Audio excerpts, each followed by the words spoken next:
This video is for educational purposes only. Uploading it in any social media platform is not allowed. Our topic for this week is all about looking back into our beginnings.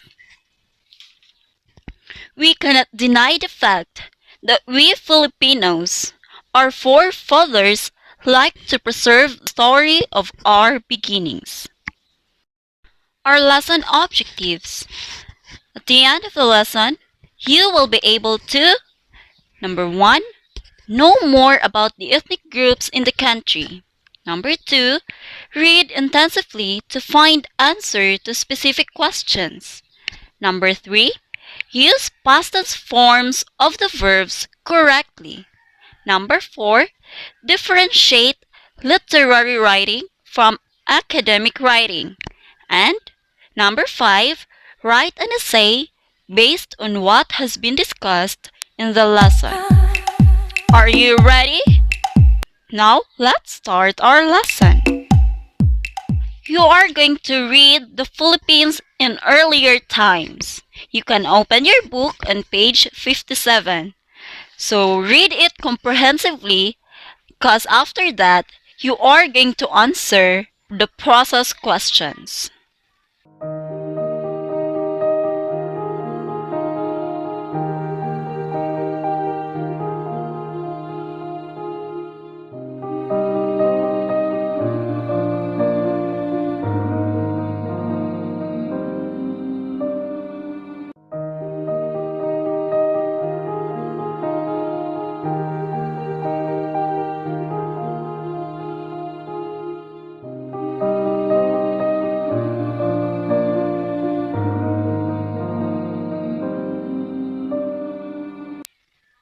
Last week, we talked about the present tense.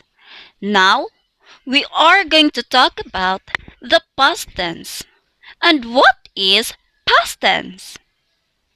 It is an action that happened or done in the past. Okay? So, be careful in the use of the verbs.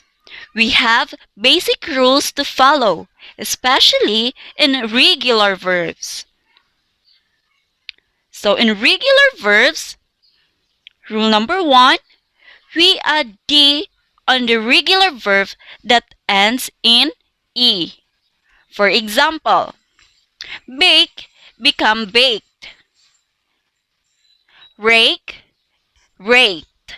State, stated. So remember, in past tense, you are going to add D if the regular verb ends with letter E. Next, we change Y to I and add ed. For example, try, tried, cry, cried, carry, carried. Next, a consonant letter at the end of a one-syllable word is doubled when the letter beside it is a vowel. Okay? For example here, hop. It has a vowel before the letter consonant, the last letter. So, you are going to double the letter P. It will become hopped. Trim, trimmed. Seen, seened. Next, the L consonant is doubled in the end of the regular verb. If your verb is regular, then you are going to double the L. For example, enroll, enrolled, annul, annulled. So those are the rules for the regular verbs. So you are going to remember that one. Irregular verbs. Those verbs that don't take on the regular, don't follow the regular rules.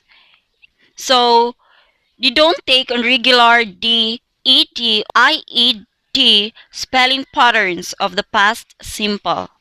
So irregular verbs also known as strong verbs.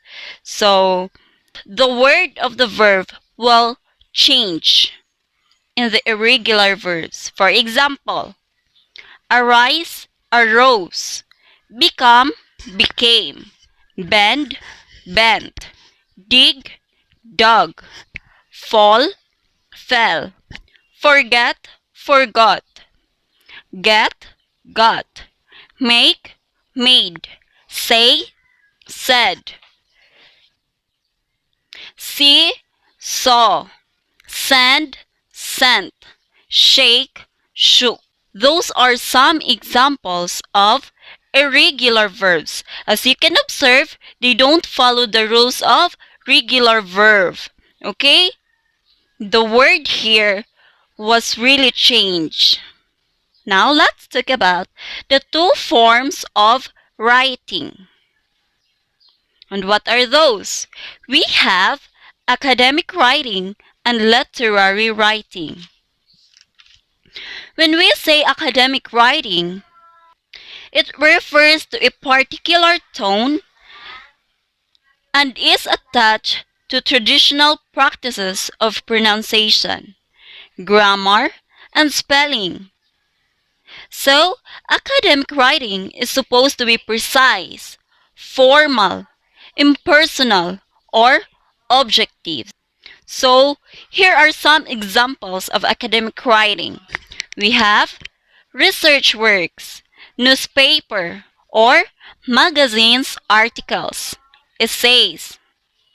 On the other hand, literary writing reminds us about the works of writers like Shakespeare, Milton, or Wordsworth, or the Filipino writers like Rizal, Balagtas, or Bonifacio.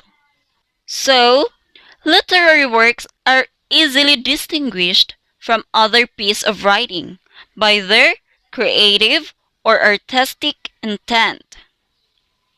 So, literary writing can be defined as creating new creative work, such as poems or novels, and the compilation or volumes of creative works. In this regard, how do we write an essay? So, there are at least 5 steps in writing a short essay or paragraph. The first is pre-writing. It is when you choose a subject and learn all about it. The next is to write a rough draft of your essay. Rough draft does not have to be perfect. Then you revise your draft. That means you find ways to make it better than previous draft. Now you are ready for fourth step, and that is editing. In editing your essay, you correct any mistakes. Finally, you share your work. You might read your essay aloud in front of your friends or of your classmates, or share it with friends or publish it. So, that's how you are going to write an essay.